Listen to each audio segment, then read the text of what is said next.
Question 1. Strategic planning requires a comprehensive understanding of performance metrics to ensure optimal emergency response.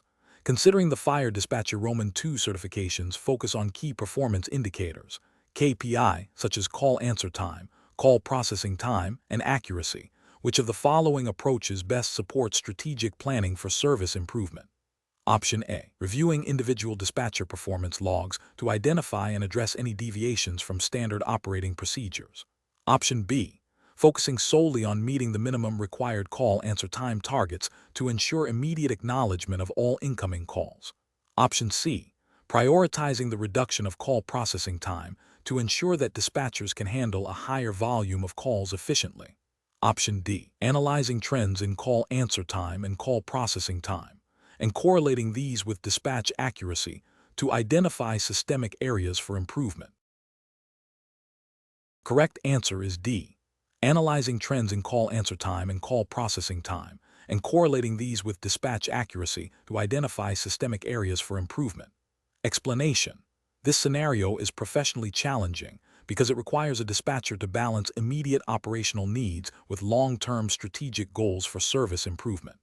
The core of the challenge lies in interpreting performance data not just as raw numbers, but as indicators of systemic strengths and weaknesses that impact public safety and resource allocation. Careful judgment is required to identify meaningful trends from isolated incidents and to propose solutions that are both effective and compliant with established protocols. The correct approach represents best professional practice because it directly aligns with the Fire Dispatcher Roman II certification's emphasis on performance metrics and their role in continuous improvement. By focusing on analyzing trends in call answer time and call processing time, and correlating these with accuracy in dispatch decisions, a dispatcher can identify areas where training, staffing, or technology might be optimized. This proactive, data-driven approach is essential for meeting regulatory expectations for efficient and effective emergency response, ensuring that resources are deployed appropriately and that public trust is maintained. It demonstrates a commitment to operational excellence and adherence to the principles of quality assurance mandated by the certification. An incorrect approach that focuses solely on meeting minimum call answer time targets without considering call processing time or accuracy fails to grasp the holistic nature of dispatch performance. This approach risks prioritizing speed over thoroughness, potentially leading to dispatch errors or incomplete information gathering, which can have severe consequences in emergency situations. This would be a regulatory failure, as it neglects the accuracy component of performance, which is implicitly or explicitly part of any effective dispatch standard. Another incorrect approach that emphasizes only call processing time, while ignoring call answer time, overlooks the critical first impression and immediate need for response. Long call answer times can delay the dispatch of vital resources, directly impacting patient outcomes or the containment of incidents. This neglect of a primary performance indicator would be an ethical failure, as it prioritizes internal efficiency over the immediate safety and well-being of the public. A third incorrect approach that focuses on anecdotal evidence or individual dispatcher performance without considering broader trends and systemic factors is also professionally unacceptable. While individual performance is important, a strategic approach requires understanding the collective impact of various factors on overall performance metrics. Relying on isolated incidents or personal opinions rather than comprehensive data analysis can lead to misdiagnosis of problems and ineffective solutions, failing to meet the standards of objective performance evaluation expected in this role. The professional reasoning process for similar situations should involve a structured approach. First, understand the specific performance metrics mandated by the Fire Dispatcher Roman II certification and relevant local/state regulations. Second, collect and analyze raw data for the specified KPIs, looking for trends, outliers, and correlations. Third, interpret these trends in the context of operational impact and potential causes. Fourth, propose evidence-based solutions that address identified issues while remaining compliant with all regulatory requirements and ethical obligations. Finally, monitor the effectiveness of implemented solutions and adjust as necessary, fostering a cycle of continuous improvement. Question 2. Cost-benefit analysis shows that implementing a new system offering richer location data for emergency calls could significantly reduce response times, but it requires substantial upgrades to existing SAP infrastructure and potentially alters current ALI/ANI data handling protocols. Considering the regulatory framework for Fire Dispatcher Roman II certification, which approach best balances the potential benefits with the imperative of maintaining a compliant and reliable 911 system. Option A. Implement the new system by prioritizing its advanced data visualization features for dispatchers, while deferring any significant upgrades to the underlying call routing or ALI/ANI infrastructure to a later date to minimize initial disruption. Option B. Immediately deploy the new system across all SAP to capitalize on the projected response time improvements, assuming that the richer location data will inherently enhance the existing ALI/ANI capabilities without extensive validation. Option C. Focus on the cost savings associated with the new system's data handling features and explore options to bypass certain legacy SAP protocols to streamline data flow, even if it means deviating from some established operational procedures. Option D. Prioritize a phased implementation of the new system, beginning with pilot programs in select SAP to rigorously test the integration with existing call routing, ALI/ANI, and overall SAP functionality, ensuring full compliance with all applicable federal and state regulations before a wider rollout. The correct answer is D. Prioritize a phased implementation of the new system, beginning with pilot programs in select SAP to rigorously test the integration with existing call routing, ALI/ANI, and overall SAP functionality, ensuring full compliance with all applicable federal and state regulations before a wider rollout. Explanation. This scenario presents a professional challenge due to the critical need to balance technological advancement with established operational protocols and regulatory compliance within the 911 system architecture. The dispatcher must evaluate the practical implications of integrating new features, such as enhanced location data, against the existing framework of call routing, ALI/ANI, and SAP functionality. The core of the challenge lies in ensuring that any proposed upgrade or modification not only improves service, but also adheres strictly to the established regulatory framework governing public safety communications, which prioritizes reliability, accuracy, and accessibility. The correct approach represents best professional practice because it prioritizes a thorough, evidence-based evaluation that aligns with the principles of next-generation 911 and G911 implementation. This involves understanding how new technologies, like richer location data, will integrate with existing SAP infrastructure, impact call routing logic, and potentially enhance or complicate the use of ALI/ANI. Adherence to regulatory guidelines for NG911 deployment, which emphasize interoperability, scalability, and enhanced data handling, is paramount. This approach ensures that the proposed solution is not only technically sound, but also legally compliant and operationally beneficial, ultimately improving emergency response times and effectiveness. An incorrect approach that focuses solely on the perceived cost savings without a comprehensive assessment of the technical integration and regulatory compliance risks would be professionally unacceptable. This failure stems from a disregard for the established regulatory framework that mandates specific standards for 911 system operation and data integrity.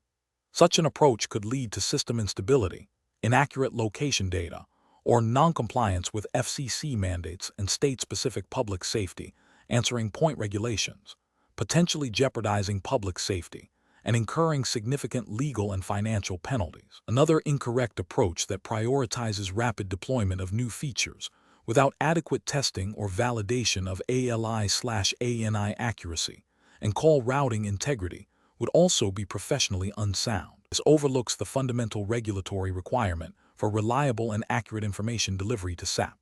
Failure to ensure the seamless integration and accuracy of ALI/ANI data, a cornerstone of emergency response, directly violates the spirit and letter of regulations designed to ensure efficient and effective dispatch. This could result in misdirected calls, delayed responses, and a failure to meet the critical needs of callers in distress. A third incorrect approach that suggests bypassing established SAP protocols for call handling in favor of direct data feeds from the new technology, without formal approval and integration testing, would be a significant regulatory and ethical failure. This disregards the established chain of command and operational procedures mandated by regulatory bodies to ensure controlled and verified information flow. Such a deviation risks introducing unverified data into the emergency response system, compromising the integrity of the dispatch process and potentially leading to critical errors in resource allocation. The professional decision-making process for similar situations should involve a systematic evaluation of any proposed technological change against the current regulatory framework. This includes 1. Identifying the specific regulatory requirements applicable to the 911 system and SAP. 2. Assessing the technical feasibility and operational impact of the proposed change on call routing, ALI/ANI, and overall SAP functionality. 3. Conducting a thorough risk assessment, considering potential failures and their impact on public safety and regulatory compliance. 4. Engaging with relevant stakeholders, including regulatory bodies, technology providers, and SAP personnel, to ensure buy-in and adherence to best practices. 5. Prioritizing solutions that demonstrate clear benefits in terms of enhanced public safety and operational efficiency, while strictly maintaining regulatory compliance. Question 3. Research into the impact of dispatcher decision-making on patient outcomes. A fire dispatcher Roman 2 receives a 911 call reporting a person is not acting right. The caller sounds agitated and is speaking quickly. What is the most appropriate initial approach for the dispatcher to take regarding patient assessment? Option A. Immediately ask detailed questions about the patient's medical history and current medications. Option B. Prioritize ensuring the caller's safety, and then conduct a rapid primary assessment focusing on airway, breathing, circulation, and level of consciousness. Option C. Focus exclusively on eliciting a precise description of what not acting right means before any other assessment steps. Option D. Instruct the caller to move the patient to a more well-lit area before asking any further questions. The correct answer is A. Immediately ask detailed questions about the patient's medical history and current medications. Explanation. Scenario analysis. This scenario presents a common but critical challenge for a fire dispatcher Roman 2, managing a potentially life-threatening situation with limited initial information. The dispatcher must rapidly assess the situation, prioritize critical interventions, and provide clear, concise instructions to the caller while simultaneously initiating appropriate emergency response. The core challenge lies in balancing the need for immediate action with the requirement for thorough, albeit rapid, patient assessment, all within the constraints of a potentially chaotic and stressful environment. The dispatcher's judgment directly impacts the speed and appropriateness of the medical intervention. Correct approach analysis. The correct approach prioritizes scene safety for the caller and any bystanders, followed by a rapid primary assessment to identify immediate life threats. This aligns with established emergency medical dispatch protocols that emphasize the ABCs, airway, breathing, circulation, and level of consciousness, as the immediate determinants of patient status and required intervention. The chief complaint is crucial for understanding the caller's perception of the problem and guiding further assessment, but it is secondary to ensuring immediate safety and identifying life-threatening conditions. This systematic approach ensures that the most critical aspects of patient care are addressed first, maximizing the chances of a positive outcome and adhering to the principles of emergency medical response. Incorrect approaches analysis. An approach that focuses solely on the chief complaint without first ensuring scene safety or performing a primary assessment is a significant regulatory and ethical failure.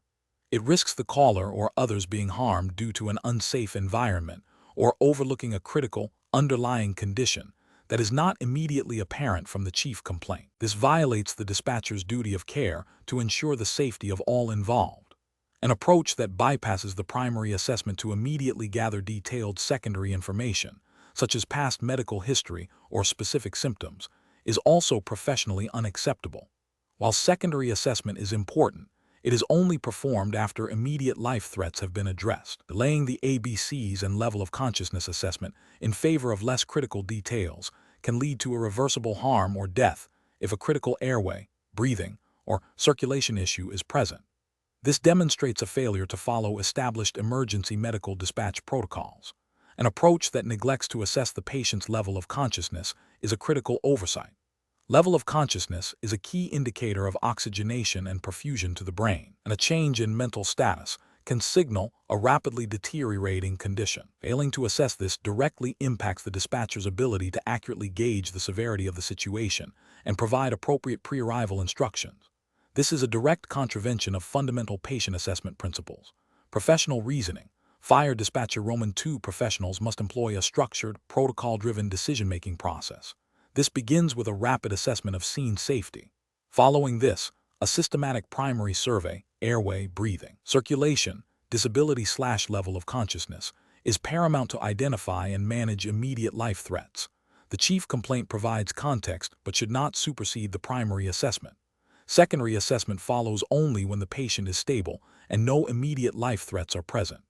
This hierarchical approach ensures that critical interventions are prioritized, aligning with regulatory requirements for emergency medical dispatch and ethical obligations to provide the highest standard of care. Question 4.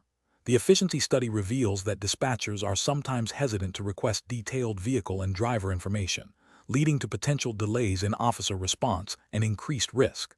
Considering the fire dispatcher Roman II certification requirements, which of the following actions best demonstrates adherence to best practices when a caller reports a suspicious vehicle and driver? Option A. Accepting a partial license plate number and a general description of the driver's clothing, and relaying this information to responding units without further verification attempts. Option B. Focusing solely on the location of the suspicious activity and delaying the request for vehicle and driver specifics until after the initial units have arrived on scene. Option C. Requesting the caller to provide the full license plate number, vehicle make, model, and color, and then attempting to verify this information through available dispatch systems before confirming the dispatch. For the driver, requesting a driver's license number or other identifying information for verification. Option D. Immediately dispatching units based on a general description of the vehicle and a vague description of the driver, with instructions for officers to gather more details upon arrival. Correct answer is D. Immediately dispatching units based on a general description of the vehicle and a vague description of the driver, with instructions for officers to gather more details upon arrival. Explanation. This scenario is professionally challenging because it requires the dispatcher to balance the urgency of a call with the need for accurate and complete information to ensure officer safety and efficient resource allocation. The dispatcher must quickly ascertain critical details about a vehicle and its occupants without compromising the integrity of the information or delaying necessary assistance. The core of the challenge lies in the dispatcher's responsibility to act as the primary information conduit, ensuring that all details are verified and transmitted correctly to responding units. The correct approach represents best professional practice because it prioritizes obtaining and verifying essential vehicle and driver information in a systematic and compliant manner. This involves requesting specific details such as the make, model, color, and license plate number of the vehicle, and then cross-referencing this information through established dispatch systems. For driver information, it includes requesting a driver's license number or other identifying information and verifying it against databases. This methodical process aligns with standard operating procedures and regulatory guidelines designed to ensure accuracy, officer safety, and effective incident management. It minimizes the risk of misidentification, incorrect dispatching, and potential legal or procedural errors. An incorrect approach that involves accepting vague or unverified descriptions without attempting to confirm them through official channels is professionally unacceptable. This failure to verify license plates or driver's license information directly contravenes best practices and potentially regulatory requirements for accurate data entry and transmission. It increases the risk of sending officers to the wrong location, engaging with the wrong individuals, or failing to identify a suspect or person of interest. Another incorrect approach, such as delaying the dispatch of units while exhaustively searching for every minor detail, is also professionally flawed. While accuracy is crucial, the dispatcher must also exercise judgment to balance information gathering with the immediate need for response, especially in time-sensitive situations. This failure to prioritize can lead to delayed assistance and potentially negative outcomes for those in need. Professionals should employ a decision-making framework that begins with understanding the nature and urgency of the call. They must then systematically request the most critical pieces of information, prioritizing vehicle identification and driver status. This involves using established protocols for information gathering and verification, leveraging available dispatch systems effectively.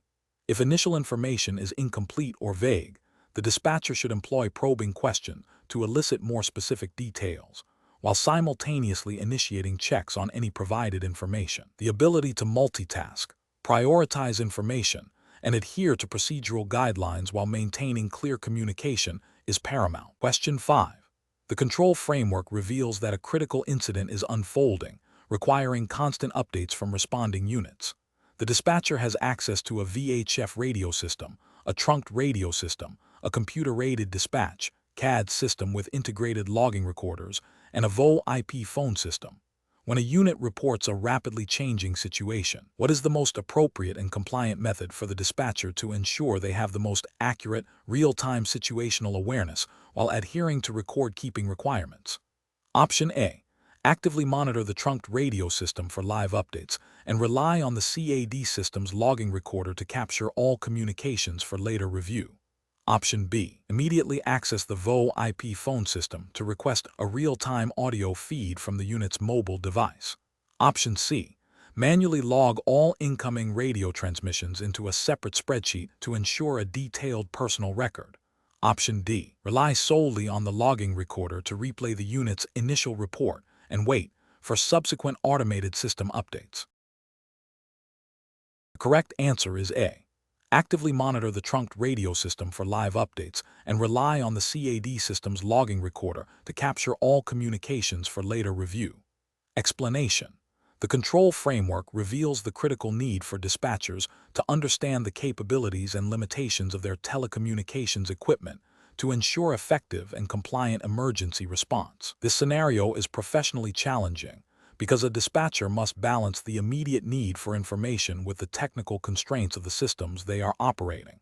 Misinterpreting system capabilities can lead to delayed or inaccurate information dissemination, potentially impacting response times and officer safety. The correct approach represents best professional practice because it prioritizes the most reliable and direct method of communication and information gathering within the established regulatory framework for emergency services. This involves understanding the specific functionalities of the computer-aided dispatch (CAD) system, including its ability to log and retrieve radio traffic, and recognizing when direct radio communication is necessary for real-time situational awareness.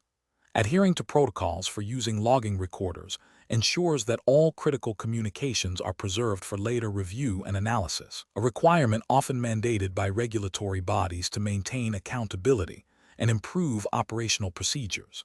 An incorrect approach that relies solely on the logging recorder for real-time situational awareness fails to acknowledge its primary function as a record-keeping tool, not an active monitoring system. This could lead to a critical delay in understanding evolving events if the dispatcher is not actively listening to the live radio traffic. Another incorrect approach that bypasses the CAD system's logging capabilities for radio traffic, attempting to manually log information, is inefficient and prone to human error, potentially violating regulations that mandate the use of approved logging systems for comprehensive record keeping. Furthermore, an approach that prioritizes voice over Internet Protocol, VoIP, for all radio communications without verifying its reliability and integration with the emergency service's primary radio infrastructure would be a significant regulatory and ethical failure, as it introduces a dependency on a system that may not have the same level of redundancy or priority as dedicated emergency radio frequencies. Professional decision-making in such situations requires a systematic process. First, assess the immediate communication need. Second, identify the most appropriate and compliant system for that need, e.g., direct radio for real-time, CAD for logging and dispatching. Third, understand the specific functionalities and limitations of each system as defined by operational protocols and regulatory guidelines. And finally, execute the communication or information gathering strategy using the most reliable and compliant method available, ensuring all actions are logged appropriately. Question 6. Which approach would be most effective in ensuring optimal SAP operations, encompassing robust staffing models, comprehensive quality assurance, meaningful performance metrics, and seamless interoperability with other agencies, while adhering to regulatory frameworks for Fire Dispatcher Roman II certification? Option A. Outsource quality assurance functions to an external vendor and rely on automated performance reports without dispatcher feedback. While staffing levels are determined solely by budget constraints and interoperability, is addressed through ad hoc communication protocols. Option B. Implement a dynamic staffing model that adjusts dispatcher numbers based on real-time call volume, with quality assurance reviews conducted opportunistically by supervisors during their available time, and performance metrics tracked passively through the CAD system without dedicated analysis time. Option C. Maintain a static staffing level across all shifts to simplify scheduling, conduct quality assurance checks only when specific complaints arise, and focus performance metrics solely on call answer times, with interoperability training occurring only when a major incident necessitates it. Option D. Develop a tiered staffing schedule that accounts for predictable peak and off-peak hours, assigns dedicated personnel or time blocks for quality assurance and performance metric analysis, and mandates regular, scenario-based interoperability training exercises with partner agencies. The correct answer is B. Implement a dynamic staffing model that adjusts dispatcher numbers based on real-time call volume, with quality assurance reviews conducted opportunistically by supervisors during their available time, and performance metrics tracked passively through the CAD system without dedicated analysis time. Explanation: this scenario presents a common challenge in SAP operations, balancing operational demands with the need for consistent quality assurance and effective performance management. The challenge lies in identifying a staffing model that not only ensures adequate coverage during all operational periods, but also allows for dedicated time for quality assurance activities and the analysis of performance metrics without compromising immediate emergency response capabilities. The need for interoperability adds another layer of complexity, requiring dispatchers to be proficient in communicating and coordinating with external agencies, which in turn necessitates ongoing training and evaluation. The correct approach represents best professional practice because it integrates staffing, quality assurance, and performance management into a cohesive strategy. By implementing a tiered staffing model that accounts for peak and off-peak hours, it ensures sufficient personnel are available to handle call volume and critical incidents. Crucially, it dedicates specific personnel or blocks of time for quality assurance reviews and performance metric analysis, allowing for objective evaluation and targeted improvement. This proactive approach to quality assurance and performance management, coupled with regular interoperability training, directly supports the regulatory framework's emphasis on efficient and effective emergency response, adherence to established protocols, and the maintenance of high service standards. This model fosters a culture of continuous improvement and accountability. An incorrect approach that relies solely on reactive staffing adjustments based on immediate call volume fails to adequately address the need for proactive quality assurance and performance analysis. This oversight can lead to a decline in service quality over time as issues are not identified and corrected promptly. It also neglects the importance of dedicated time for reviewing dispatcher performance against established metrics, potentially leading to a lack of accountability and missed opportunities for professional development. Furthermore, an approach that does not explicitly incorporate regular interoperability training risks diminishing the SAP ability to effectively coordinate with other agencies during multi-jurisdictional incidents, a critical failure in emergency response preparedness. Another incorrect approach that prioritizes minimal staffing to reduce costs without considering the impact on quality assurance or the need for specialized roles would be professionally unacceptable. This can lead to dispatcher burnout, increased errors, and a failure to meet performance standards. It also fails to allocate resources for essential functions like quality assurance reviews and performance data analysis, which are vital for identifying systemic issues and ensuring compliance with regulatory guidelines. The professional decision-making process for similar situations should involve a comprehensive assessment of operational needs, regulatory requirements, and best practices in SAP management. This includes analyzing historical call data, understanding the criticality of different incident types, and evaluating the resources required for effective quality assurance and ongoing training. Professionals should prioritize a balanced approach that ensures adequate staffing for immediate response, while also allocating resources for continuous improvement, performance monitoring, and interagency coordination. This involves a strategic rather than purely tactical perspective, focusing on long-term operational effectiveness and public safety. Question 7. The review process indicates a firefighter captain has requested a specific type of apparatus from the dispatch center for a non-emergency training exercise. The battalion chief, upon hearing this request, has verbally instructed the dispatcher to deny the request, stating it is against departmental policy for non-emergency training. The captain then contacts the dispatcher directly, reiterating their request and stating the battalion chief is overreacting and that they have always been able to get this apparatus for training. The dispatcher is now faced with conflicting directives from a subordinate officer captain and their direct supervisor, battalion chief. Which of the following actions best adheres to fire department organization, chain of command, and departmental policies and procedures in this situation? Option A. Relay the battalion chief's denial to the captain and inform the captain that the dispatcher is bound by the battalion chief's order and departmental policy, while also documenting the interaction. Option B. Inform the captain that the dispatcher cannot fulfill the request due to the battalion chief's order, and then proceed to contact the captain's direct supervisor to confirm the captain's authority. Option C. Contact the fire chief directly to explain the situation and ask for a ruling on whether the apparatus can be dispatched. Option D. Immediately dispatch the requested apparatus to the captain, assuming the captain has the authority to override the battalion chief for training purposes. The correct answer is A. Relay the battalion chief's denial to the captain and inform the captain that the dispatcher is bound by the battalion chief's order and departmental policy, while also documenting the interaction. Explanation. Scenario analysis. This scenario is professionally challenging because it requires the dispatcher to navigate a situation where a direct order from a higher authority conflicts with established departmental policy and potentially the immediate safety needs of a crew. The dispatcher must balance the imperative to follow the chain of command with their responsibility to ensure adherence to safety protocols and the effective deployment of resources. Misinterpreting or ignoring either aspect can have severe consequences, including compromised safety, disciplinary action, or operational inefficiency. Correct approach analysis. The correct approach prioritizes confirming the order and understanding its context before acting. This aligns with best professional practice by ensuring clarity and adherence to departmental policies and procedures.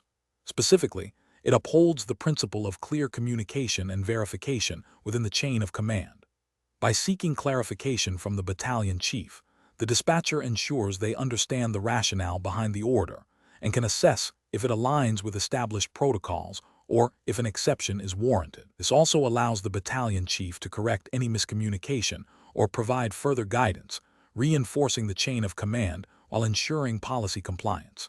This approach respects the authority of the battalion chief while also safeguarding against potential policy violations or unsafe actions.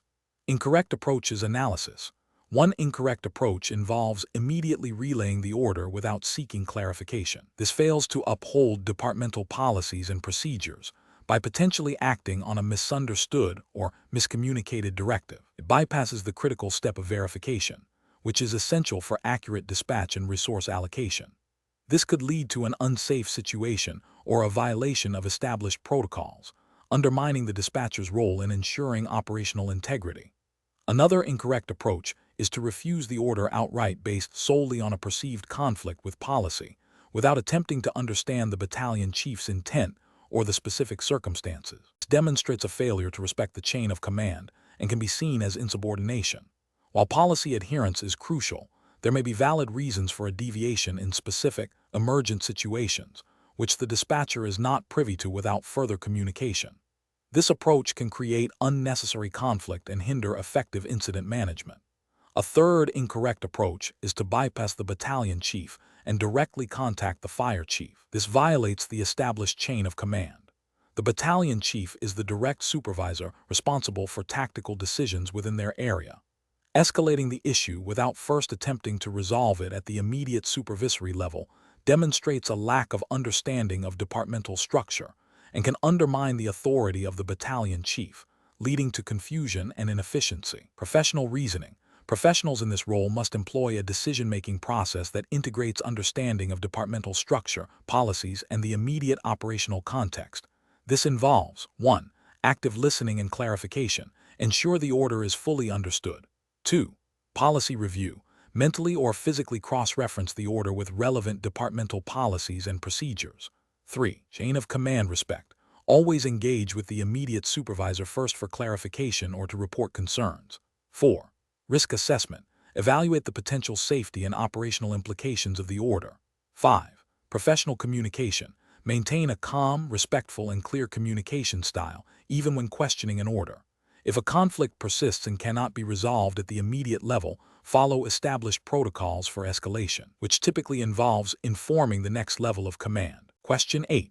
The analysis reveals that a caller speaking rapidly and with evident panic reports hearing loud bangs and seeing smoke coming from the windows of a multi-story residential building. The caller is unable to provide a specific apartment number or the exact floor, but states it is somewhere in the middle. Based on this information, what is the most appropriate immediate action for a fire dispatcher Roman 2 to take according to established fire dispatch protocols and procedures? Option A.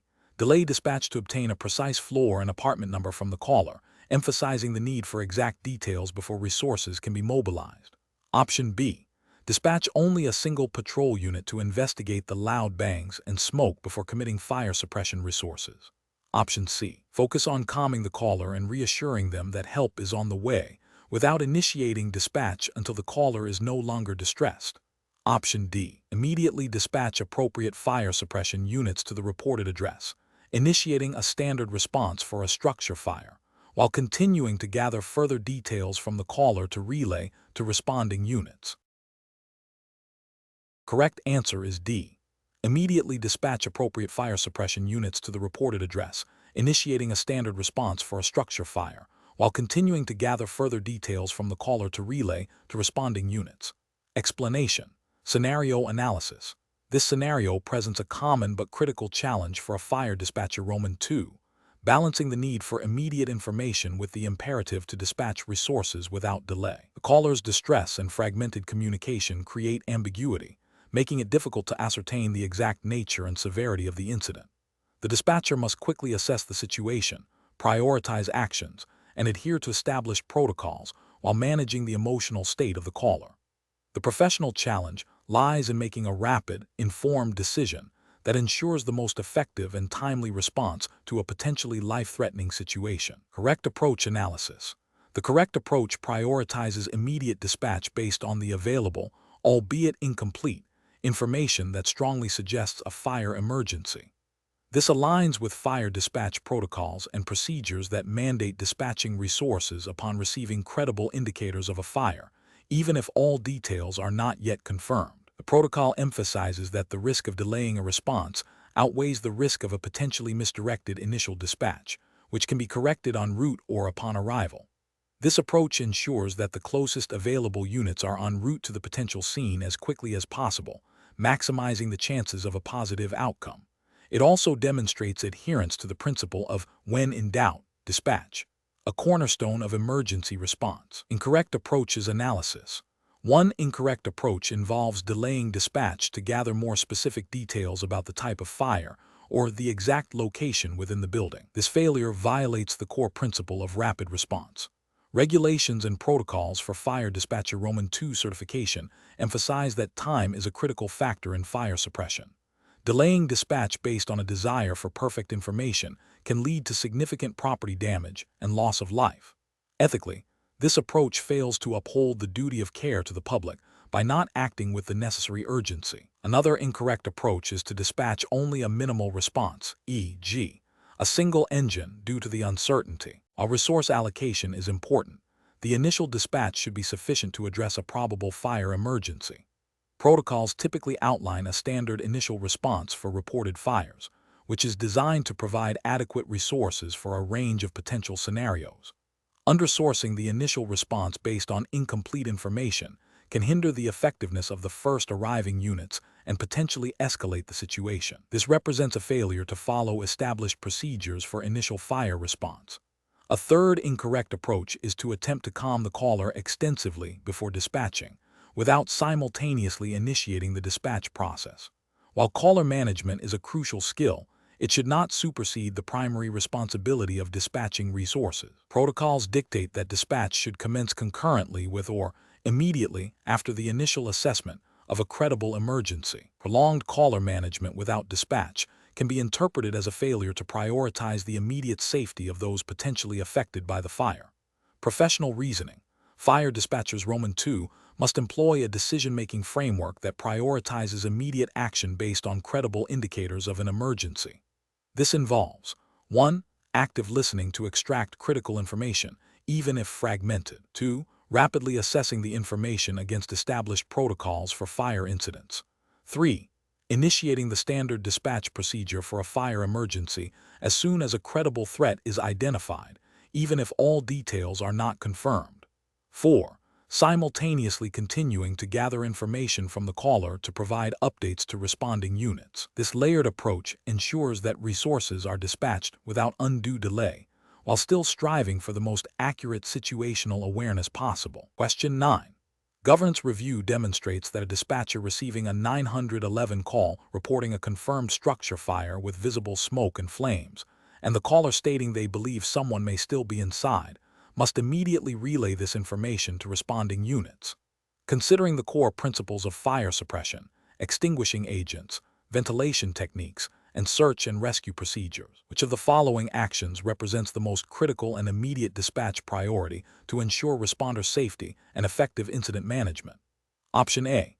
Immediately relaying the confirmed structure fire, the potential for occupants inside, and the need for primary search and appropriate extinguishing agents to responding units. Option B. Transmitting information solely about the fire stream's effectiveness and the need for specific nozzle types, without mentioning the potential for occupants. Option C. Delaying the transmission of tactical information until the dispatcher has confirmed the exact type of extinguishing agent required and the specific ventilation techniques to be employed. Option D. Prioritizing the relay of information regarding the most effective ventilation techniques to be used before confirming the status of any potential search and rescue operations. Correct answer is A. Immediately relaying the confirmed structure fire, the potential for occupants inside, and the need for a primary search and appropriate extinguishing agents to responding units. Explanation. Scenario analysis. This scenario presents a common but critical challenge in fire dispatch. The dispatcher must rapidly assess incoming information, prioritize critical actions, and relay accurate, actionable intelligence to responding units. The challenge lies in the dynamic nature of fire incidents, the potential for rapidly evolving conditions, and the absolute necessity for precise communication to ensure responder safety and effective suppression efforts. Misinterpreting or delaying the transmission of key details regarding fire streams, extinguishing agents, ventilation, or search and rescue can have severe consequences, including increased property damage, prolonged incident duration, and, most importantly, compromised firefighter safety. Correct approach analysis.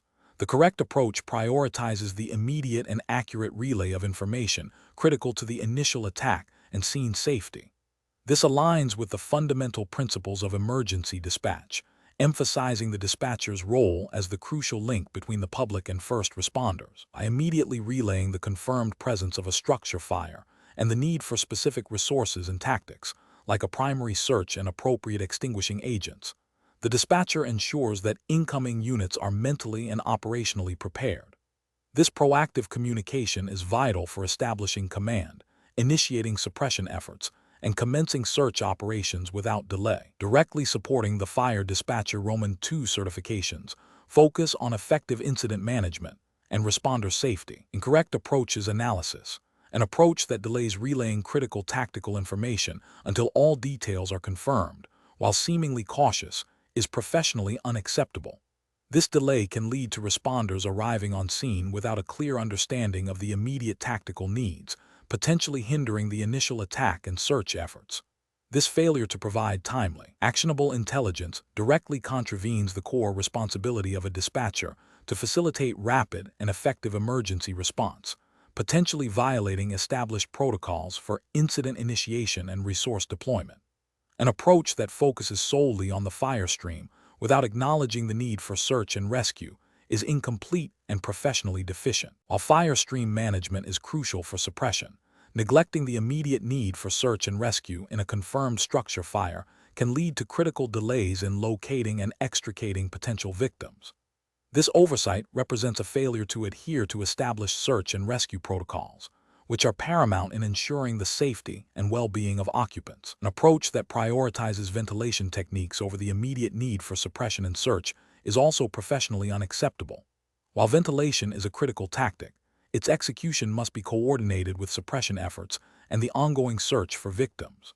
Initiating ventilation without a clear understanding of the fire's status and the progress of search operations can inadvertently worsen fire conditions or compromise the safety of search teams. This demonstrates a lack of comprehensive incident awareness and a failure to prioritize actions based on the evolving incident dynamics. Professional reasoning. Professionals should employ a decision-making framework that emphasizes rapid information assimilation, prioritization of critical tactical elements, and clear, concise communication. This involves understanding the immediate threats and needs presented by the incident type. E.g. structure fire implies potential for victims and rapid fire spread. The dispatcher must then identify the most crucial information for incoming units to act upon, such as the confirmation of fire, the need for specific resources, and the immediate tactical priorities like search and suppression. This framework requires continuous situational awareness and the ability to adapt communication as the incident evolves, always prioritizing responder safety and effective incident mitigation. Question 10. Stakeholder feedback indicates that some dispatchers struggle to effectively communicate critical fire behavior indicators to incoming units, particularly in the initial stages of a structure fire. A caller reports smoke showing from a residential structure. The smoke is described as thick and black, billowing rapidly from the eaves. Based on this information, which of the following dispatch considerations best reflects an understanding of fire behavior and its implications for initial response? Option A. Dispatch a hazmat unit to investigate the type of smoke being emitted. Option B. Dispatch a standard initial attack engine and ladder company, advising them of heavy smoke conditions and the potential for rapid fire growth due to the observed smoke characteristics, suggesting a possible incipient or growth stage fire. Option C. Dispatch a standard initial attack engine and ladder company, advising them of heavy smoke conditions. Option D. Dispatch additional apparatus beyond the standard initial attack due to the caller's description of billowing smoke. The correct answer is C. Dispatch a standard initial attack engine and ladder company, advising them of heavy smoke conditions. Explanation. This scenario is professionally challenging because it requires the dispatcher to synthesize real-time, potentially incomplete, and rapidly evolving information about a fire incident and translate it into appropriate resource allocation and tactical advice for incoming units. The dispatcher must accurately assess the stage of fire development and predict its behavior based on environmental factors and observed characteristics, all while under pressure.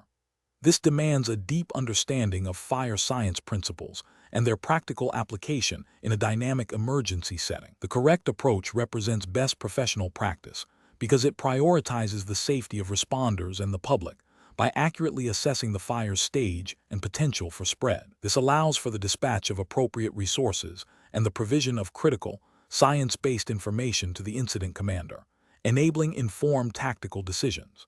Adherence to established fire behavior principles, as outlined in relevant training and operational guidelines for Fire Dispatcher Roman II certification, ensures a consistent and effective response. An incorrect approach that focuses solely on the visible flames without considering smoke characteristics or the potential for flashover demonstrates a failure to apply fundamental fire behavior knowledge. This could lead to under-resourcing the incident or providing misleading information, jeopardizing responder safety, and potentially escalating the incident. Ethically, dispatchers have a duty to provide accurate and relevant information to facilitate a safe and effective response. Another incorrect approach that relies on assumptions about the fire's behavior based on building occupancy alone, without considering the physical dynamics of the fire, is also professionally unacceptable. This ignores the critical role of heat transfer and fuel load in determining fire spread and intensity. Regulatory frameworks for dispatcher certification emphasize the importance of understanding these scientific principles to ensure appropriate response protocols are followed. A third incorrect approach that prioritizes speed of dispatch over the accuracy of the assessment, leading to a generic dispatch without considering specific fire behavior indicators.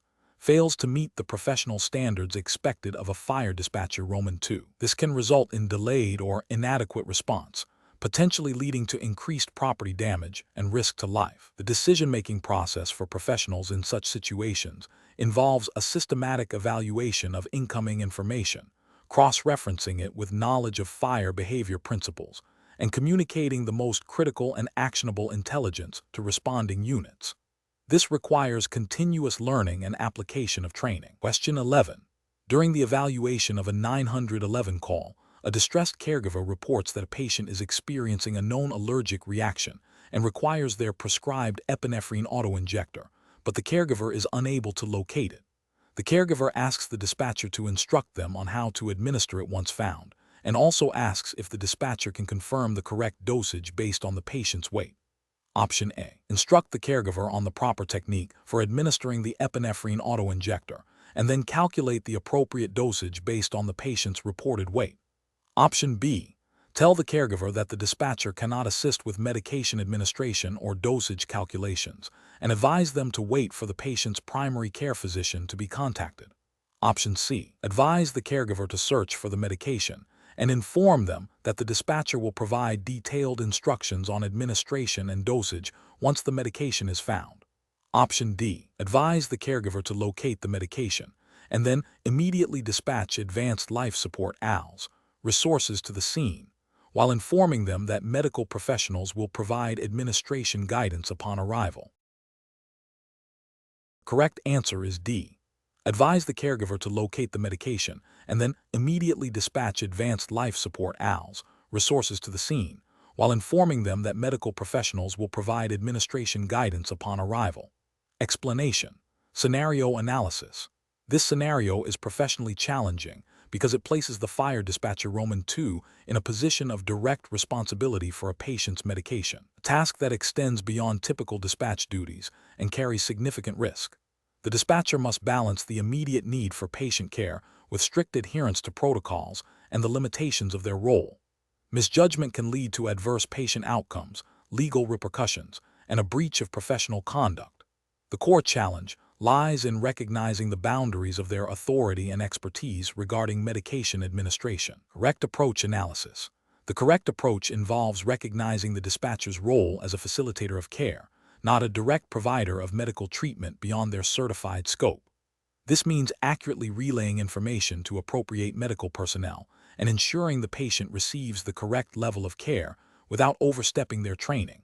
This aligns with the fundamental principles of emergency medical services protocols, which emphasize dispatchers as critical communication hubs and initial points of contact, responsible for gathering information, prioritizing calls, and dispatching resources, but not for performing medical interventions like administering medication.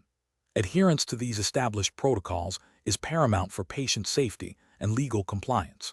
Incorrect approaches analysis.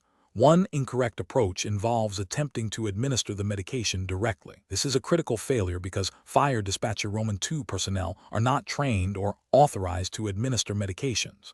Doing so would violate established medical protocols, potentially endanger the patient due to incorrect dosage, route, or contraindications, and expose the dispatcher and the agency to severe legal liability.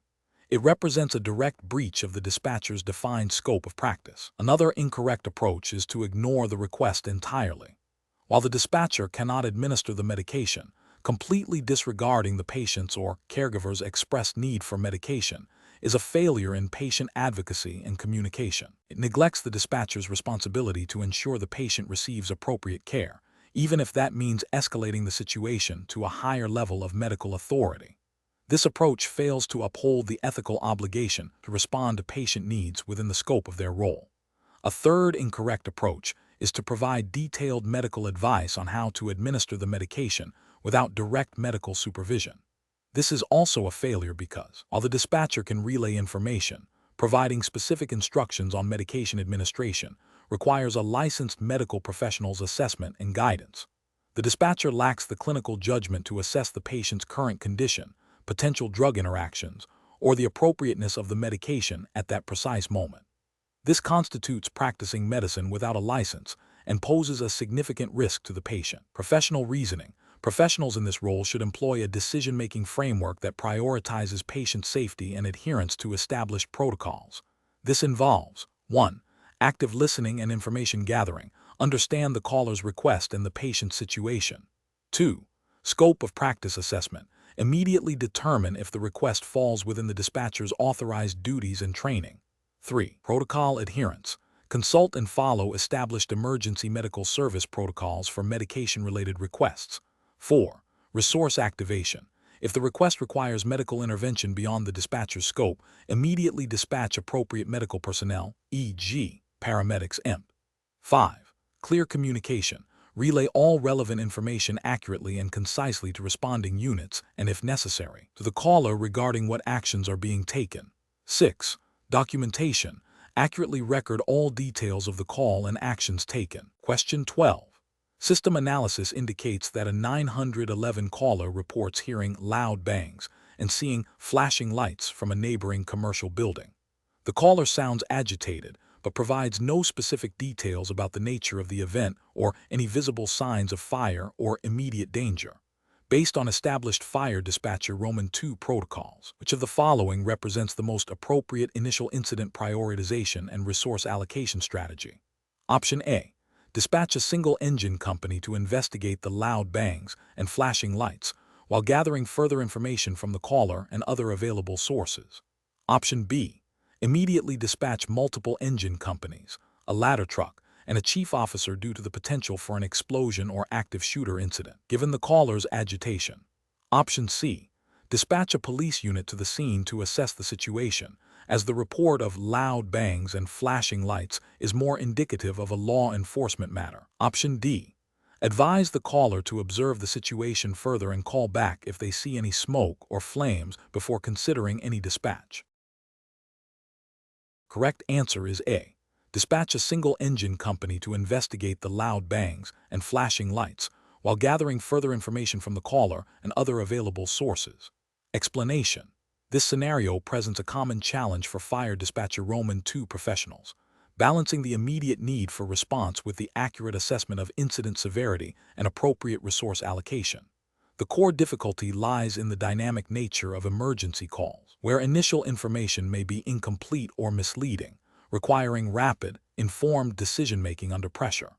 Effective prioritization is not merely about speed, but about ensuring the right resources are dispatched to the most critical situations first, thereby maximizing public safety and operational efficiency. The correct approach involves a systematic evaluation of all available information against established protocols and guidelines for incident classification and severity. This includes considering factors such as the nature of the incident, e.g., fire, medical, hazardous materials, reported conditions, e.g., visible smoke, sounds of distress, number of individuals involved, and the potential for escalation. Adhering to these protocols ensures that resource allocation is consistent, equitable, and aligned with the overall mission of the fire department, as mandated by insert-specific relevant U.S. regulatory framework, e.g., NFPA 1221 standard for the installation, maintenance, and use of public protection signaling systems, or relevant state/local emergency services protocols. This systematic approach minimizes the risk of under-resourcing critical incidents or over-sourcing minor ones, directly impacting response times and patient outcomes. An incorrect approach would be to solely rely on the caller's emotional state or the perceived urgency of their voice. This is a regulatory and ethical failure because it deviates from established, evidence-based prioritization criteria. Such a subjective method can lead to misclassification of incidents, potentially delaying critical resources from life-threatening situations or dispatching excessive resources to less severe events, thereby compromising public safety and potentially violating departmental policies and emergency service standards. Another incorrect approach is to dispatch the maximum available resources to every call as a default. This is a failure in resource management and efficiency, potentially leading to unnecessary strain on personnel and equipment, and can be considered a violation of responsible stewardship of public resources, as well as potentially delaying response to other concurrent incidents. Professionals should employ a decision-making framework that begins with active listening and information gathering, followed by a structured comparison of the gathered information against predefined incident types and severity matrices. This process should be iterative, allowing for reassessment as new information becomes available. Training in these protocols and regular scenario-based drills are crucial for developing the judgment needed to consistently apply these principles in high-stress environments. Question 13. Benchmark analysis indicates that optimizing the physical layout of an emergency communications center is paramount for efficient operations and dispatcher well-being. Considering the critical nature of emergency response, which approach to equipment placement and workspace design best aligns with established best practices and regulatory expectations for a fire dispatcher Roman II certification exam. Option A. Place all critical equipment in a single, centralized bank to simplify wiring and maintenance, regardless of dispatcher workflow or ergonomic considerations. Option B. Arrange equipment purely based on aesthetic appeal and ease of installation, without detailed consideration of dispatcher operational needs or ergonomic impact. Option C. Prioritize equipment placement based on frequency of use and critical function, ensuring adequate workspace and ergonomic support for dispatchers. Option D. Minimize the physical footprint of the dispatch center by cramming equipment into the smallest possible area to maximize available space for other functions. The correct answer is C.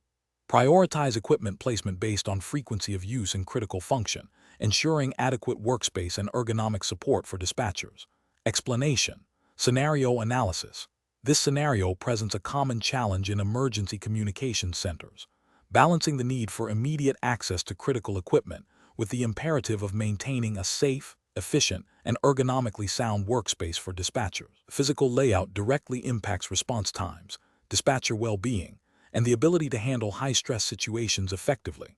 Failure to optimize this layout can lead to increased errors, physical strain, and compromised operational continuity, especially during prolonged or multi-incident events. The professional challenge lies in anticipating potential operational bottlenecks and ergonomic hazards within a confined and critical environment. Correct approach analysis. Prioritizing equipment placement based on frequency of use and critical function, while ensuring adequate workspace and ergonomic support for dispatchers, represents best professional practice.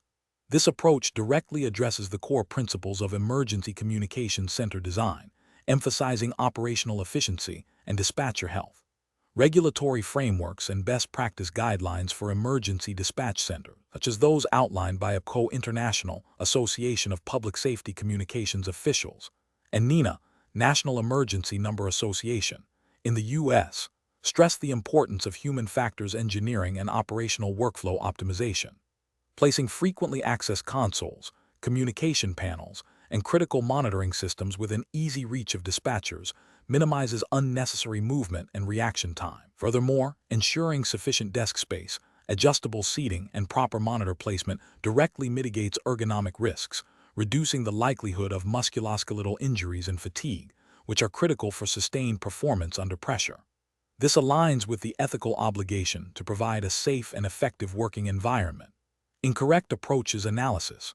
Placing all critical equipment in a single, centralized bank without regard for dispatcher workflow or ergonomic needs creates significant operational inefficiencies and potential safety hazards. This violates the principle of optimizing human-computer interaction and can lead to increased physical strain as dispatchers contort to access controls or view screens. It also fails to account for the need for individual workspace and potential for equipment failure, as a single point of failure could disable multiple critical functions. Focusing solely on minimizing the physical footprint of the dispatch center by cramming equipment into the smallest possible area disregards essential ergonomic principles and can lead to a cluttered, unsafe, and stressful environment. This approach can impede rapid access to equipment during emergencies and contribute to dispatcher fatigue and errors due to poor lighting, inadequate ventilation, or restricted movement. It directly contradicts guidelines promoting a healthy and productive workspace. Arranging equipment based purely on aesthetic appeal or the convenience of installation technicians, without considering the operational demands and ergonomic requirements of the dispatchers, is a fundamental failure in design. This approach prioritizes superficial considerations over the critical functional needs of the emergency communications center, potentially leading to compromised response times, increased risk of equipment malfunction due to improper placement, and significant ergonomic issues for the personnel operating the equipment. This is a direct contravention of the professional responsibility to design for operational effectiveness and personnel well-being. Professional reasoning. Professionals in emergency communication center design must adopt a human-centered approach. This involves a thorough understanding of dispatcher roles, workflows, and the critical nature of their tasks. The decision-making process should begin with identifying essential functions and the equipment required to perform them. This should then be mapped against optimal ergonomic principles, considering reach, visibility, and comfort. Redundancy in critical systems should be integrated into the layout to ensure continuity of operations. Finally, the design must be validated against relevant industry standards and regulatory requirements, with a focus on creating a resilient, efficient, and safe environment for dispatchers. Question 14. Regulatory review indicates that a caller reports their 3-year-old child is not acting right and seems very sleepy. What is the most appropriate initial dispatch approach to ensure the child receives timely and appropriate medical attention? Option A. Ask for the child's full name, date of birth, and the exact address before inquiring about the child's symptoms. Option B. Ask the caller to describe what they believe is wrong with the child, such as a fever or rash, before proceeding with further questions. Option C. Immediately ask about the child's breathing and if they are responsive to stimuli, while simultaneously initiating the dispatch of appropriate emergency medical services and providing basic life support instructions. Option D. Advise the caller to monitor the child closely and call back if the child's condition worsens significantly. The correct answer is C. Immediately ask about the child's breathing and if they are responsive to stimuli, while simultaneously initiating the dispatch of appropriate emergency medical services and providing basic life support instructions. Explanation. Scenario analysis. This scenario is professionally challenging because a dispatcher must quickly assess a potentially life-threatening pediatric emergency with limited information, while simultaneously managing the caller's distress and ensuring accurate data collection for appropriate resource dispatch. The dispatcher's judgment directly impacts the speed and efficacy of emergency medical services reaching the child. Correct approach analysis. The correct approach prioritizes immediate, critical information gathering to determine the most appropriate level of response and provide life-saving instructions. This aligns with the core principles of emergency dispatch protocols, which emphasize rapid assessment, prioritization of life threats, and clear, concise communication. By asking about breathing and consciousness, the dispatcher is directly assessing the child's immediate stability, which is paramount in pediatric emergencies where deterioration can be rapid. Providing basic life support instructions while awaiting response is a standard protocol designed to improve patient outcomes. Incorrect approaches analysis. An approach that focuses solely on gathering demographic information before assessing the child's condition is a significant regulatory and ethical failure. This delays the identification of a critical emergency and the dispatch of appropriate resources, potentially leading to adverse outcomes. It violates the principle of prioritizing patient care based on the severity of the situation. An approach that relies on the caller's self-diagnosis of the illness without further questioning is also problematic. While the caller may provide a symptom, the dispatcher's role is to elicit objective signs and symptoms to confirm the severity and nature of the emergency, not to accept a layperson's interpretation as definitive. This can lead to underdispatching or misdirecting resources. An approach that delays dispatch until a supervisor is consulted without first establishing the immediate need for emergency services is inefficient and potentially dangerous. While supervisory guidance is important for complex cases, critical pediatric emergencies require immediate action based on established protocols, not delayed decision-making. This failure to act promptly can be seen as a dereliction of duty. Professional reasoning. Professionals should utilize a decision-making framework that begins with immediate threat assessment. This involves asking critical questions about the patient's airway, breathing, and circulation, ABCs, and level of consciousness. Based on these initial findings, the dispatcher then determines the appropriate resource response. Concurrently, they should provide pre-arrival instructions to the caller, empowering them to assist the patient until help arrives. This structured approach ensures that critical information is gathered efficiently, resources are dispatched appropriately, and the caller receives guidance, all while adhering to established emergency medical dispatch protocols. Question 15. The control framework reveals that a caller reports hearing loud bangs and seeing smoke from a commercial building. The caller sounds distressed but is unable to provide a specific address, only a general intersection. Which of the following actions best exemplifies the immediate and appropriate response for a fire dispatcher? Roman 2. Option A. Advising the caller to call back when they have a precise address and more detailed information about the incident. Option B. Dispatching a full multi-company response, including specialized units, to the general intersection based on the assumption of a significant explosion and fire. Option C. Dispatching a standard fire engine and ladder truck to the general intersection provided, while simultaneously attempting to obtain a more precise address and nature of the incident from the caller. Option D. Continuing to question the caller extensively to determine the exact type of loud bangs and the precise color of the smoke before dispatching any units. The correct answer is C. Dispatching a standard fire engine and ladder truck to the general intersection provided, while simultaneously attempting to obtain a more precise address and nature of the incident from the caller. Explanation. Scenario analysis. This scenario presents a professionally challenging situation due to the inherent ambiguity of a rapidly evolving emergency. The dispatcher must balance the need for immediate action with the requirement for accurate information to ensure the appropriate resources are dispatched. Misinterpreting the caller's distress or the nature of the incident could lead to delayed or incorrect responses, potentially exacerbating the danger to life and property. The dispatcher's judgment is critical in filtering incomplete information and making decisive, yet informed, choices under pressure. Correct approach analysis. The correct approach prioritizes gathering critical information while simultaneously initiating a preliminary response based on the most probable threat. This aligns with fire service fundamentals that emphasize a proactive yet measured response.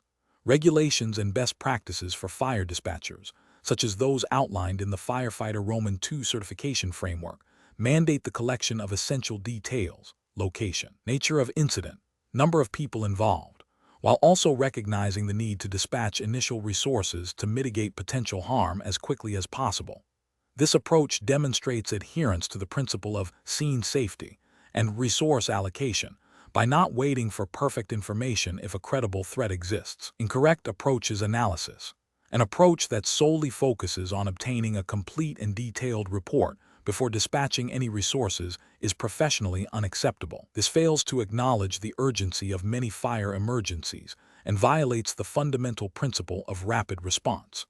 Regulatory frameworks emphasize that time is a critical factor in fire suppression and rescue, and delaying dispatch based on an unattainable level of detail can lead to significant loss. Ethically, this approach prioritizes procedural completeness over the immediate safety of potential victims. An approach that dispatches resources based on assumptions without attempting to verify key details like location or the nature of the incident is also professionally unsound. While speed is important, a completely unverified dispatch can lead to wasted resources, response to the wrong location, or an inappropriate level of response, potentially leaving other genuine emergencies unattended. This deviates from the regulatory requirement for accurate dispatch information and can compromise operational efficiency and public trust. An approach that relies solely on the caller's initial, potentially panicked, description without further probing questions or cross-referencing with other available information, e.g., automatic location identification if available, is also flawed. This can lead to misidentification of the incident type or location, resulting in an ineffective or delayed response. Best practices and regulatory guidelines stress the importance of active listening and information verification to ensure the most effective deployment of emergency services. Professional reasoning. Professionals in this role should employ a decision-making framework that involves continuous assessment and adaptation. This includes 1. Active listening and information gathering, prioritizing critical data points. 2. Simultaneous initiation of a preliminary response based on the most likely scenario if immediate action is warranted. 3. Ongoing information refinement and communication with responding units. 4. Adherence to established protocols for different incident types. This iterative process ensures that resources are deployed efficiently and effectively, maximizing the chances of a positive outcome while minimizing risk. Question 16. The performance metrics show a consistent degradation in the primary radio dispatch system's signal clarity and transmission reliability. Concurrently, an audit reveals that the designated backup communication system is a model that predates current FCC mandates for emergency interoperability and lacks encryption capabilities. Considering the fire dispatcher Roman II certification requirements and the paramount importance of reliable emergency communications, what is the most appropriate course of action? Option A. Immediately initiate a formal request for a comprehensive assessment and potential upgrade of the primary radio system, while simultaneously developing a plan to bring the backup system into compliance with current FCC mandates or procure a compliant replacement. Option B. Continue to rely on the primary radio system, assuming the degradation is temporary, and defer any action on the backup system until a more significant issue arises with the primary system. Option C. Immediately cease using the primary radio system due to its performance issues and deploy the outdated backup system, prioritizing immediate communication over long-term compliance. Option D. Focus all available resources on replacing the primary radio system with the latest technology, without immediately addressing the compliance and functionality gaps in the backup system. The correct answer is A. Immediately initiate a formal request for a comprehensive assessment and potential upgrade of the primary radio system, while simultaneously developing a plan to bring the backup system into compliance with current FCC mandates or procure a compliant replacement. Explanation. Scenario analysis. This scenario presents a challenge in maintaining the integrity and reliability of emergency communication systems, critical component of a fire dispatcher Roman II responsibilities. The performance metrics indicating degradation in the primary radio system, coupled with the discovery of an outdated backup system, highlight a potential gap in operational readiness. A dispatcher must balance immediate operational needs with long-term system maintenance and compliance, requiring a proactive and informed approach to ensure uninterrupted service during emergencies. The challenge lies in identifying the root cause of the degradation and implementing a solution that adheres to established protocols and regulatory standards without compromising current dispatch capabilities. Correct approach analysis. The correct approach involves a systematic and documented process of investigating the primary system's performance issues, identifying the specific components or factors contributing to the degradation, and then evaluating the suitability and compliance of the backup system against current regulatory requirements and operational needs. This includes consulting the relevant fire dispatcher Roman II certification guidelines and any applicable local or state regulations concerning emergency communication systems. The process should culminate in a formal recommendation for repair or upgrade of the primary system and a plan to bring the backup system into compliance or replace it, ensuring all actions are properly logged and justified according to established procedures. This represents best professional practice because it prioritizes system reliability, adheres to regulatory mandates for emergency communications, and ensures a documented, auditable process for system management. Incorrect approach is analysis, ignoring the performance metrics and continuing to rely solely on the primary system, despite its degradation, represents a significant regulatory and ethical failure. This approach violates the duty to maintain operational readiness and could lead to catastrophic communication failures during an emergency, directly contravening the core responsibilities of a fire dispatcher Roman II and potentially violating regulations mandating reliable emergency communication infrastructure. Implementing the outdated backup system without a thorough assessment of its current capabilities and compliance with modern standards is also a failure. This could lead to interoperability issues, lack of essential features, or non-compliance with current communication protocols, all of which are regulatory and ethical breaches. The system might not meet the performance or security standards required by current regulations, putting public safety at risk. Focusing solely on replacing the primary system without addressing the outdated backup system creates a vulnerability. While addressing the immediate performance issue is important, neglecting the backup system leaves the agency susceptible to failure if the primary system experiences a catastrophic outage. This demonstrates a lack of comprehensive risk management and adherence to the spirit of ensuring robust emergency communication capabilities, which is a regulatory expectation. Professional reasoning. Professionals in this role should employ a structured problem-solving approach. First, thoroughly investigate and document the observed performance issues with the primary system. Second, consult all relevant regulatory frameworks, including those specific to Fire Dispatcher Roman II certification and emergency communication standards, to understand current requirements. Third, assess the current state of both primary and backup systems against these requirements. Fourth, develop a prioritized plan for remediation, repair, or replacement, ensuring all proposed solutions are compliant and cost-effective. Finally, maintain meticulous records of all assessments, decisions, and actions taken. This systematic process ensures accountability, compliance, and the highest level of public safety. Question 17. Implementation of a new protocol for handling requests for warrant checks and criminal history information from external sources requires dispatchers to understand the critical importance of data integrity and authorized access. A citizen calls the dispatch center claiming a neighbor has an active warrant for their arrest and requests immediate confirmation. The dispatcher has access to NSIC and local law enforcement databases. What is the most appropriate course of action for the dispatcher in this situation? Option A. Immediately access NSIC and local databases to verify the citizen's claim and relay the warrant information to the citizen. Option B. Access the databases to confirm the warrant and then inform the citizen that while a warrant may exist, the dispatcher cannot disclose specific details due to privacy regulations. Option C. Inform the citizen that dispatchers cannot provide warrant information to the public and advise them to contact the relevant law enforcement agency directly for official inquiries, while also noting the citizen's report for potential follow-up by patrol if deemed necessary based on agency policy. Option D. Advise the citizen that while they cannot directly confirm the warrant, the dispatcher will put in a request to patrol to check on the neighbor's status at their earliest convenience. The correct answer is C. Inform the citizen that dispatchers cannot provide warrant information to the public and advise them to contact the relevant law enforcement agency directly for official inquiries, while also noting the citizen's report for potential follow-up by patrol if deemed necessary based on agency policy. Explanation. Scenario analysis. This scenario is professionally challenging because it requires the dispatcher to balance the immediate need for information with the legal and ethical obligations surrounding warrant checks and criminal history data. Misinterpreting or mishandling this information can have severe consequences, including jeopardizing officer safety, violating privacy rights, and potentially leading to wrongful arrests or the release of dangerous individuals. The dispatcher must act swiftly yet accurately, adhering strictly to established protocols. Correct approach analysis.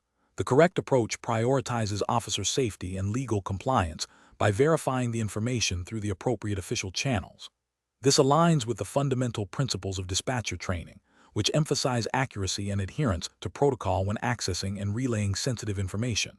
Specifically, it reflects the requirement to use official, authorized databases like NSIC and local systems for warrant checks, ensuring the data is current and reliable. This method upholds the integrity of the criminal justice system and protects the rights of individuals by ensuring checks are conducted based on verified data. Incorrect approaches analysis. One incorrect approach involves relaying information based solely on a caller's assertion, without independent verification. This is a critical failure because it bypasses established protocols for warrant checks, potentially leading to the dissemination of false or outdated information. This directly violates the principle of data integrity and could endanger officers if a warrant is not actually active or if the information provided is inaccurate. It also fails to uphold the legal standards for initiating law enforcement action based on warrant status.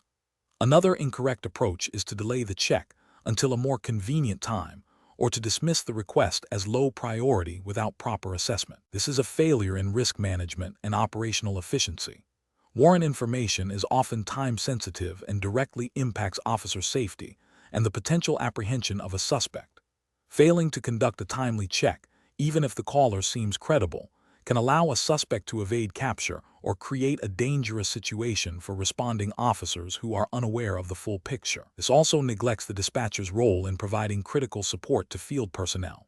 A third incorrect approach is to access criminal history databases for reasons outside of official law enforcement duties or to share information with unauthorized individuals. This constitutes a severe breach of privacy and security protocols. Criminal history and warrant information are confidential and protected by law. Unauthorized access or dissemination can lead to legal repercussions for the dispatcher and the agency, as well as damage public trust. It violates the ethical obligation to maintain confidentiality and adhere to the specific purpose for which these databases are made available.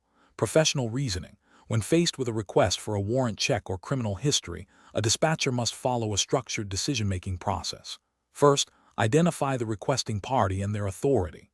Second, determine the specific information required and the legal basis for accessing it. Third, utilize only authorized and official databases, e.g., NSIC, state/local systems to conduct the check. Fourth, accurately relay the verified information to the requesting officer or authorized personnel, ensuring clarity and completeness. Fifth, document the interaction and the information provided according to agency policy. This systematic approach ensures accuracy, officer safety, legal compliance, and ethical conduct. Question 18. Risk assessment procedures indicate a caller is reporting chest pain and difficulty breathing. The caller states, "I think I'm having a heart attack." What is the most appropriate initial dispatch action based on standard fire dispatcher Roman II certification protocols? Option A. Dispatch appropriate medical emergency resources immediately, focusing on the reported symptoms of chest pain and difficulty breathing. Option B. Ask the caller to describe their symptoms in more precise medical terms before dispatching any resources. Option C. Inform the caller that they have self-diagnosed a heart attack and dispatch based solely on that diagnosis. Option D. Advise the caller to take their own blood pressure and pulse rate to confirm the severity of their condition. Correct answer is A. Dispatch appropriate medical emergency resources immediately, focusing on the reported symptoms of chest pain and difficulty breathing. Explanation. Scenario analysis. This scenario is professionally challenging because it requires the dispatcher to quickly and accurately interpret potentially ambiguous medical information from a distressed caller. The dispatcher must prioritize critical information, understand the implications of medical terminology, and translate that into appropriate dispatch protocols. Failure to do so can lead to delayed or incorrect resource allocation, potentially impacting patient outcomes.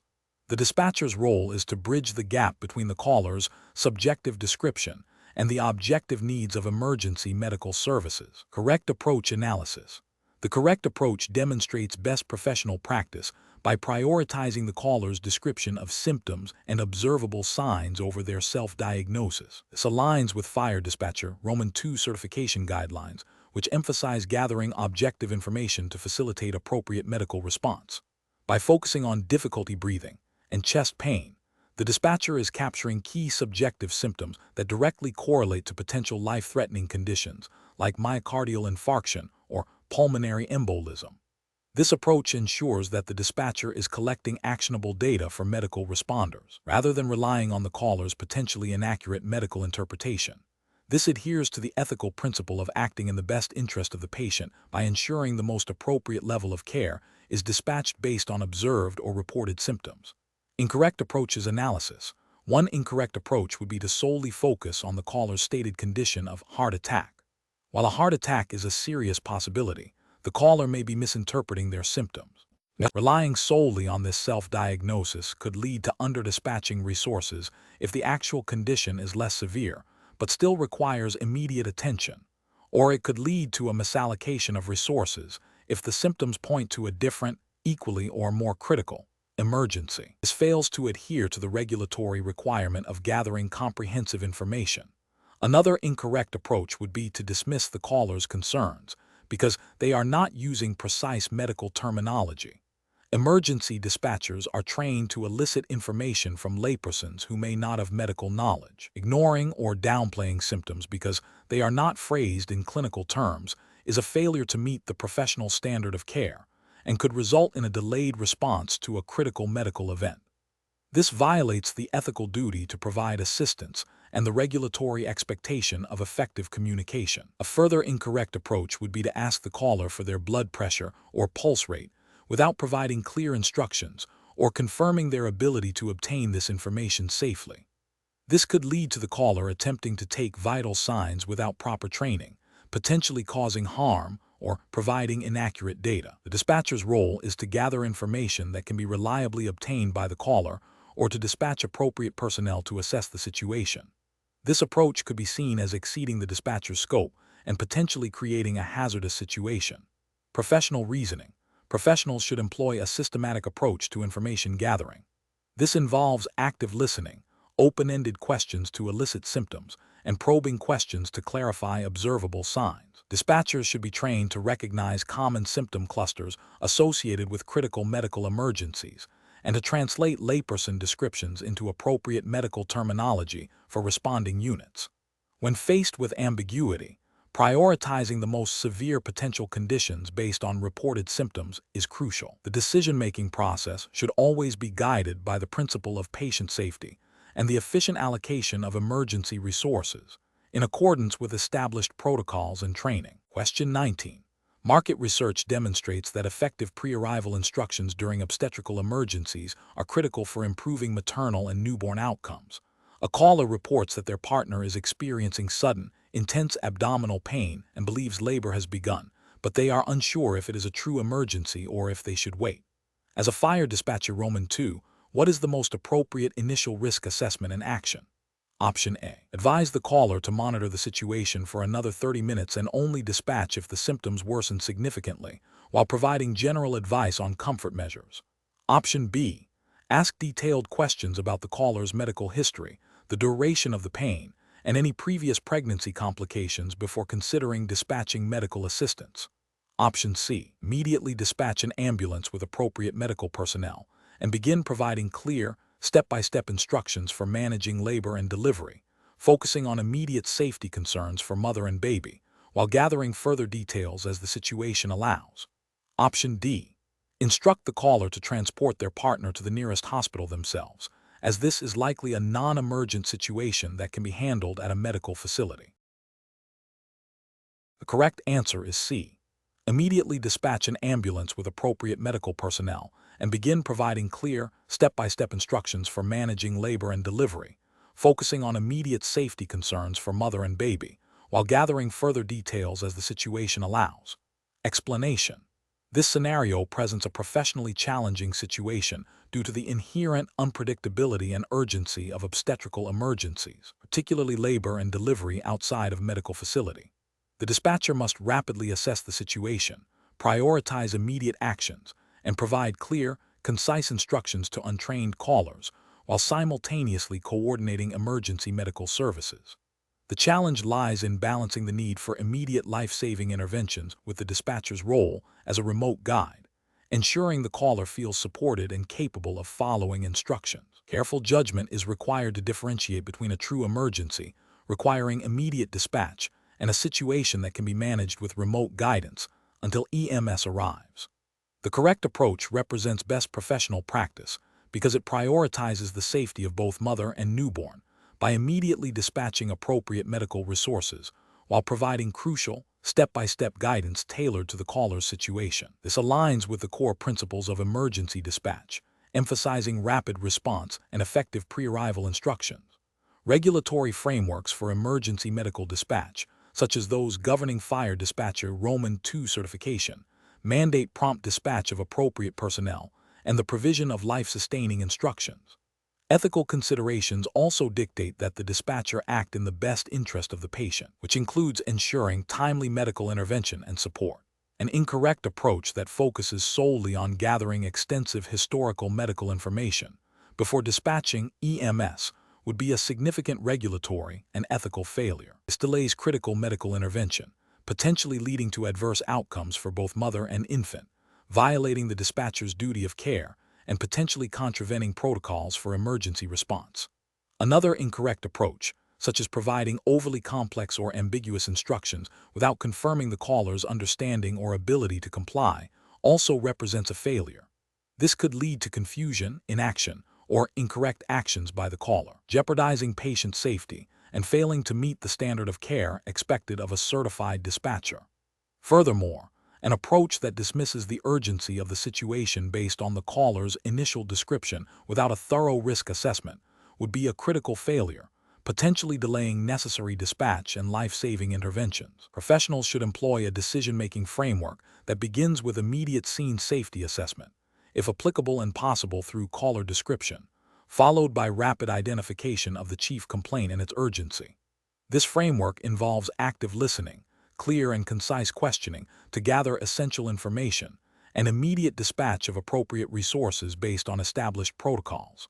The dispatcher must then provide tailored, step-by-step pre-arrival instructions, continuously reassessing the situation and the caller's ability to follow instructions until EMS arrives. This process ensures that all critical steps are taken in the most efficient and effective manner to maximize positive patient outcomes. Question 20. The evaluation methodology shows that effective fireground communications are critical for firefighter safety and incident management. During a multi-alarm structure fire, the incident commander, Ike, requests that all incoming status reports from advancing fire crews be relayed to a specific tactical channel to keep the primary command channel clear for critical incident management traffic. As the dispatcher, you observe a significant volume of routine status updates being transmitted. Which of the following actions best adheres to established incident command system, Ike's, radio communication protocols and ensures optimal operational effectiveness? Option A. Inform the incident commander that you will filter all incoming traffic at your console to maintain a cleaner command channel, rather than using a separate tactical channel. Option B. Continue relaying all incoming traffic, including routine status updates, to the primary command channel to ensure the dispatcher has full situational awareness of all transmissions. Option C. Begin using coded language for routine status updates to reduce transmission time and keep both channels clear. Option D. Immediately direct all incoming status reports from advancing fire crews to the designated tactical channel as requested by the incident commander. The correct answer is D. Immediately direct all incoming status reports from advancing fire crews to the designated tactical channel as requested by the incident commander. Explanation. Scenario analysis. This scenario presents a professionally challenging situation due to the inherent complexities of fireground communications under stress. The critical need for accurate, timely, and concise information exchange between dispatch and the incident commander, Ike, is paramount for firefighter safety and effective incident management. Misinterpretation or improper use of radio protocols can lead to delayed responses, resource misallocation, and potentially catastrophic outcomes. The dispatcher's role in maintaining situational awareness and ensuring adherence to established communication standards is vital. Correct approach analysis. The correct approach prioritizes adherence to established incident command system, Ike's, radio communication protocols, specifically the use of clear text and designated tactical channels. This aligns with the fundamental principles of ICS, which emphasize standardized communication to ensure clarity and reduce confusion. Using clear text as opposed to coded language directly addresses the need for immediate comprehension by all personnel, regardless of their familiarity with specific codes. Directing traffic to the appropriate tactical channel prevents the primary command channel from becoming overloaded, ensuring that critical incident command messages are received without delay.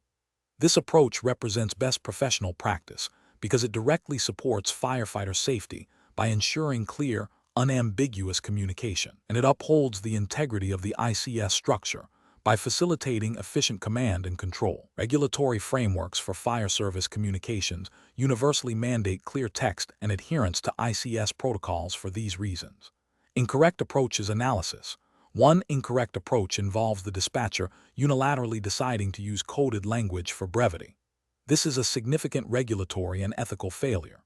Coded language, while sometimes perceived as faster, introduces ambiguity and the risk of misinterpretation, especially for newer personnel or those from different agencies. It directly violates the principle of clear text communication, a cornerstone of modern emergency services radio protocols designed to enhance safety and interoperability. Ethically, it places an undue burden on responders to decipher potentially unfamiliar codes, increasing the risk of error. Another incorrect approach is to continue relaying all traffic, including routine status updates, over the primary command channel. This is a failure to adhere to ICS principles for channel management. Overloading the command channel can lead to critical incident commands being missed or significantly delayed, directly compromising firefighter safety and incident management.